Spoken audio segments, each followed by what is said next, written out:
Сохранение и развитие родного языка – это сфера ответственности как региональных властей, так и жителей нашей республики. Именно с этих слов началось сегодняшнее заседание в правительстве региона. Мария Мамриева в своем вступительном слове подчеркнула, в нашем обществе давно появилась некая обеспокоенность в плане развития, совершенствования и состояния ингушского языка и литературы. И спокойно наблюдать за всем происходящим просто недопустимо.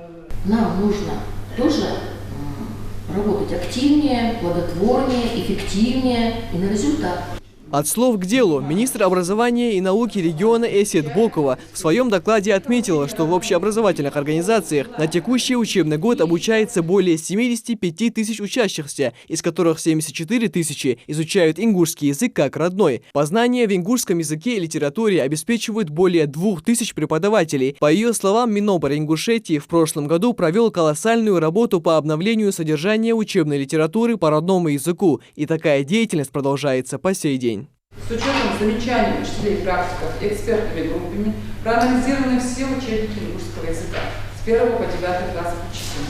Внесены действующие учебники ингушского языка с целью приведения их в соответствии с требованиям ФГОС, значительно изменен теоретический материал с учетом возрастных особенностей учащихся.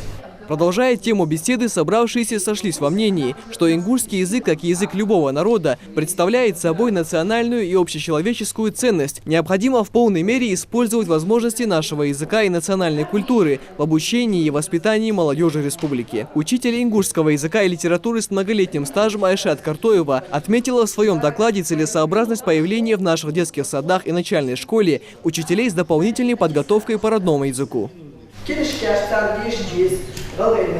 Мультипликационный фильм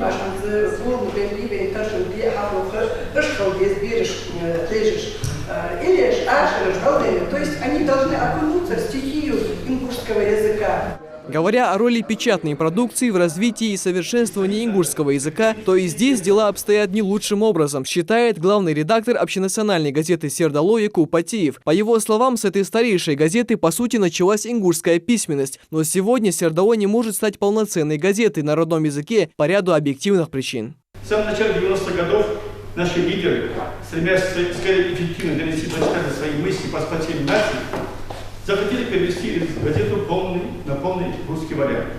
И теперь мы не можем восстановить статус-кво газеты как национальное издание.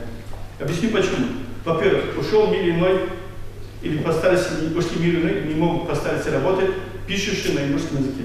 Во-вторых, потрачена школа переводчиков с русского на ингушский. В-третьих, остались единицы желающих читать газеты и другую печатную продукцию на ингушском языке. В-четвертых, нет профессиональных корректоров ингушского языка. В ходе заседания было также отмечено, что началом огромной работы по обновлению содержания и разработке технологий обучения по новым образовательным стандартам должны стать примерные программы по ингушскому языку и литературе. Они являются ориентиром для составления авторских учебников и иных методик образования. Участники совещания пришли к выводу, что необходимо поддерживать и всячески поощрять наш народ в желании говорить, писать, исполнять песни, издавать литературу на родном языке. Конечно, немалую роль в этом играют и семейные традиции. Именно от того, как в семье относятся к родному языку и какое место ему будет отводиться в личном общении, зависит уровень владения ингушским языком, как в системе образования, так и в иных сферах жизни человека. Михаил Тангиев, Магомед Даскиев, Новости 24.